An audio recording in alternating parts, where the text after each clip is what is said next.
Videographers അല്ലാത്ത മാധ്യമ പ്രവർത്തകരല്ലാത്ത എല്ലാ ആളുകളും ഇറങ്ങണം. എല്ലാ ആളുകളും.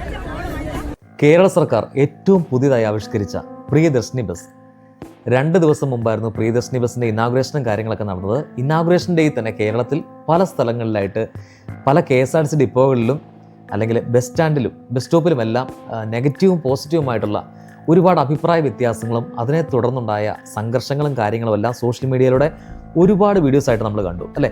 അപ്പോൾ അങ്ങനെ കുറേ വീഡിയോ കണ്ടതിൻ്റെ കൂട്ടത്തിൽ ശ്രദ്ധിക്കപ്പെട്ട ഒരു വീഡിയോ ആണ് ശ്രീമതി ഫാത്തിമ തഖ്ലിയുടെ ഒരു വീഡിയോ ആണ്. അപ്പോൾ അദ്ദേഹം ഉന്നയിച്ച ഒരു പ്രസ്ഥാനവുമായി ബന്ധപ്പെട്ട ഒരു വീഡിയോ ആണ്. നമുക്ക് പെട്ടെന്ന് കണ്ടുവരാം കേട്ടോ. വീഡിയോഗ്രാഫേഴ്സ് അല്ലാത്ത മാധ്യമ പ്രവർത്തകരല്ലാത്ത എല്ലാ ആളുകളും ഇറങ്ങണം. എല്ലാ ആളുകളും.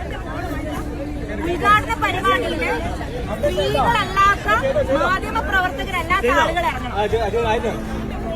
അപ്പോൾ അദ്ദേഹം ഇവിടെ പറയുന്നത് മാധ്യമപ്രവർത്തകർ ഒഴികെ സ്ത്രീകളല്ലാത്ത എല്ലാവരും ബസ്സിൽ നിന്ന് ഇറങ്ങും, അതായത് പുരുഷന്മാർ ബസ്സിൽ നിന്ന് ഇറങ്ങണം എന്നാണ് അദ്ദേഹം പറയുന്നത്. രണ്ടാമതൊന്നുകൂടെ എടുത്തു പറയുന്നുണ്ട്, ഉദ്ഘാടന വേളയിൽ സ്ത്രീകൾ ഒഴികെ മാധ്യമപ്രവർത്തകരല്ലാത്ത എല്ലാവരും പുരുഷന്മാർ ഇറങ്ങിപ്പോവും എന്ന് അദ്ദേഹം പറയുന്നുണ്ട്.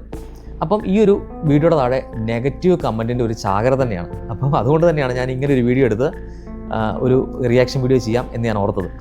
അപ്പം നമുക്ക് ഈ ഒരു പ്രസ്താവന രണ്ട് രീതി വ്യാഖ്യാനിക്കാൻ പറ്റും. ശരിക്കും പറഞ്ഞാൽ ഇദ്ദേഹം ഒരു സ്ത്രീയാണ്. സ്ത്രീകൾക്ക് വേണ്ടി സ്റ്റാർട്ട് ചെയ്ത ഒരു പ്രസ്ഥാനമാണ് പ്രിയദർശിനി. അപ്പം അതിൻ്റെ ഒരു ഇനാഗുറേഷൻ വേളയിൽ മാക്സിമം സ്ത്രീകളുടെ സാന്നിധ്യം അവിടെ ഉറപ്പിക്കാൻ വേണ്ടിയായിരിക്കാം ഒരു പക്ഷേ അദ്ദേഹം പുരുഷന്മാരോട് ജസ്റ്റ് ഒന്ന് മാറി നിൽക്കാമോ അല്ലെ ബസ്സിൽ നിന്ന് ഇറങ്ങി പോകാമോ എന്ന് ചോദിച്ചത്. കാരണം അത്രയും കൂടെ സ്ത്രീകളെ ഉൾക്കൊള്ളാൻ വേണ്ടി.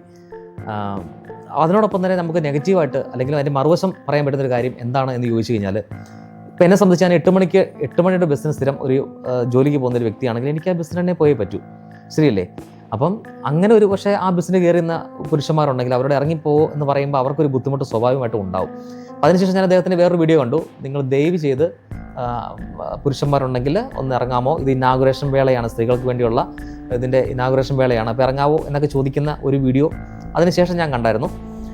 അപ്പോൾ എന്തായാലും അത് ഒരു വശം. അപ്പോൾ എനിക്കിത്രയും എന്നാലും പറയാനുള്ളൂ, മുന്നോട്ട് ഈ ഒരു പ്രസ്ഥാനം ഇനിയും ഒരുപാട് പ്രശ്നങ്ങളെ അഭിമുഖീകരിക്കേണ്ടി വരും എന്നുള്ള കാര്യം ഉറപ്പാണ്.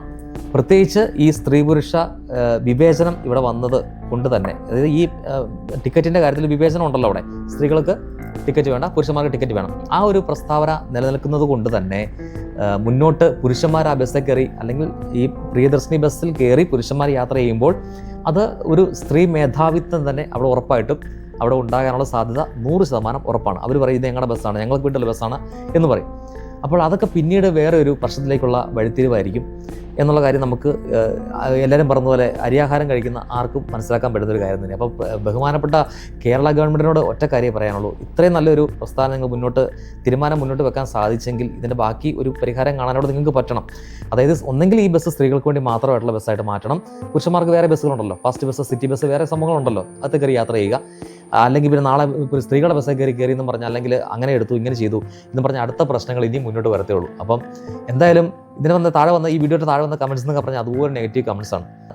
കേരള സർക്കാരിൻ്റെ തറവാട്ട് സ്വത്തല്ല KSRTC ബസ്, അതുപോലെ ഞങ്ങൾ എന്നെ തവിട് കൊടുത്ത് വാങ്ങിച്ചതാണോ, ഞങ്ങൾക്ക് യാത്ര ചെയ്യണ്ടേ, അങ്ങനെയൊക്കെ ഒരുപാട് കമൻറ്റ്സ് നമുക്ക് കാണാൻ പറ്റുന്നത്. ഒരു പരിധി പറഞ്ഞാൽ ശരിയല്ലേ, ജനങ്ങളുടെ എല്ലാം നികുതിപ്പണം കൊണ്ടാണ് ഈ കാര്യങ്ങളെല്ലാം മുന്നോട്ട് പോയിക്കൊണ്ടിരിക്കുന്നത്. ഇന്നലെ ഒരു ന്യൂസിൻ്റെ അകത്ത് കണ്ടതുപോലെ വർഷം വേണ്ട 800 കോടി രൂപയെങ്ങാണ്ടാണ് ഈ പ്രിയദർശിനി ഈ സംഭവം ആവിഷ്കരിച്ചതിൻ്റെ പേരിൽ കേരള ഗവൺമെൻറ് KSRTCക്ക് നൽകേണ്ടതായിട്ട് വരുന്നത്. അപ്പോൾ അതൊക്കെ ആരുടെ സ്വത്താണ് ശരിക്കും പറഞ്ഞാൽ? കേരളത്തിലെ ജനങ്ങളുടെ തന്നെയല്ലേ.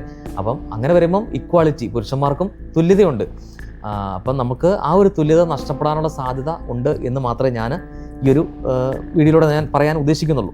അപ്പോൾ അതോട് ഉൾക്കൊള്ളുകൊണ്ടാണ് നമ്മളിങ്ങനെ ഒരു വീഡിയോ ചെയ്തേക്കാം എന്ന് ഓർത്തത്. അപ്പോൾ എന്തായാലും വീഡിയോ കാണുന്നവരുണ്ടെങ്കിൽ നിങ്ങളുടെ അഭിപ്രായം എന്തായാലും ഈ വീഡിയോയുടെ താഴെ വന്നൊന്ന് കമൻറ്റ് ചെയ്യുക. നെഗറ്റീവ് ആണെങ്കിലും പോസിറ്റീവ് ആണെങ്കിലും കമൻറ്റ് ചെയ്യുക. അപ്പം വീഡിയോ ഇഷ്ടപ്പെട്ടെങ്കിൽ അതിലൂടെ ഒന്ന് ലൈക്ക് ചെയ്യാനോടെ മറക്കല്ലേ. അപ്പോൾ ഇനിയും വേറെ വീഡിയോ ആയിട്ട് കാണാം. അതുവരെ ബൈ.